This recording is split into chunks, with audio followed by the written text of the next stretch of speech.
নীল নীল নীল সারা আকাশ, ভোরের শিশির ঘাসে, সাদা কাশের টোপর মাথায় মাঠ ময়দান হাসে। হলুদ সোনা রোদ মাখানো শিউলি ফুলের বাসে, পুজোর খবর এসে গেল শেষ আশ্বিন মাসে। দেবী দুর্গা কোনো বছর আসেন চেপে দোলায়, কোনো বছর চাপেন নৌকো হাতি কিংবা ঘোড়ায়।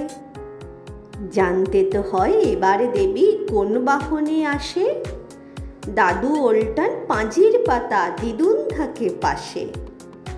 চশমা এঁটে নাকের ডগায় পাঁজির পাতা পড়ে, দাদু জানান মার আগমন এবার গজে চড়ে। জর্দা ঠাসা তিন খিলি পান ফোকলা মুখে ভরে, দিদুন বলেন কক্ষনো না, আসবে নৌকো করে। বাইরে থেকে তর্ক শুনে টুতুন মনু হাসে, গোল মেটাতে ঘরের ভেতর দৌড়ে চলে আসে। চেঁচিয়ে বলে মা দুর্গা আসবে এবার বাসে। প্যান্ডেল তাই হচ্ছে বাঁধা বাসগুমটির পাশে।